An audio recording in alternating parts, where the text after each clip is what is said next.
बोलिए श्री रामचंद्र भगवान की जय। अपने अपने गुरुदेव की जय। माता पिता की जय। राम कथा को आगे की ओर ले जाते हुए अयोध्या में आगमन। परशुराम के जाने के पश्चात पत्नियों सहित राजकुमारों, गुरु वशिष्ठ, अन्य ऋषि मुनियों, मंत्रियों तथा परिजनों के साथ महाराज दशरथ अयोध्या की ओर अग्रसर हुए। मंत्रियों ने शीघ्र ही 2 शीघ्रगामी दूतों को सभी के वापस आने की सूचना देने के लिए अयोध्या भेज दिए। दूतों के अयोध्या पहुंचने तथा सूचना देने पर नगर के सभी चौराहों, अट्टालिकाओं, मंदिरों एवं महत्वपूर्ण मार्गों को नाना भांति की रंग बिरंगी ध्वजा पताकों से सजाया गया। राजमार्ग पर बड़े बड़े सुरम्य द्वार बनाए गए और उन्हें तोरणों से सजाया गया। मार्गों में कैड़े और गुलाब आदि का जल छिड़का गया। सुंदर चित्रों, मांगलिक प्रतीकों, वंगनवारों आदि से हाट बाजारों को भी बड़ी सुरुचि के साथ सजाया गया। एक अभूतपूर्व उल्लास छा गया सारी अयोध्या में। अनेक प्रकार के वाद्य बजने लगे। घर घर में मंगलगान होने लगे। यह ज्ञात होने पर कि बारात लौटकर अयोध्या के निकट पहुंच गई है तथा नगर के मुख्य द्वार में प्रवेश करने ही वाली है, सुंदर, सुकुमार, रूपवती, लावण्यमयी कुमारियां अनेक रत्नजटित वस्त्राभूषणों से सुसज्जित होकर आगंतुकों का स्वागत करने के लिए आरतियां लेकर पहुंच गईं।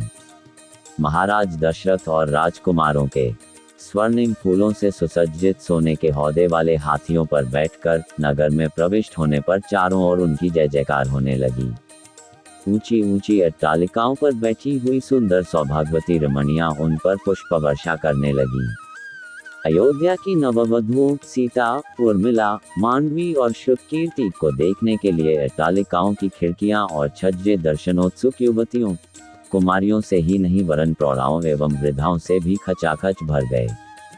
सवारी के राजप्रसाद में पहुंचने पर राजा दशरथ की समस्त रानियों ने द्वार पर आकर अपनी वधुओं की अगवानी की।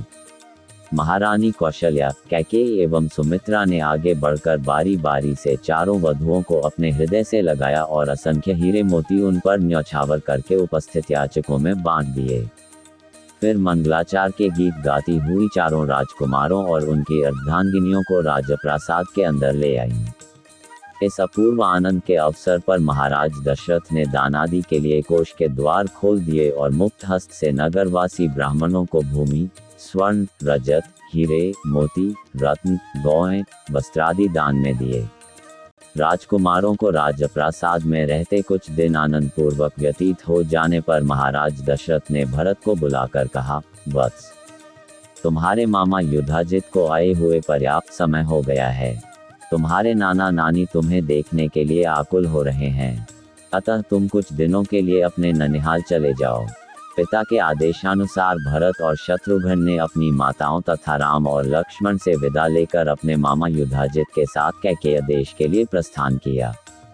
राम ने अपने सौम्य स्वभाव, दयालुता और सदाचरण से न केवल अपने प्रासाद के निवासियों का बल्कि समस्त पुर के स्त्री पुरुषों का हृदय जीत लिया था।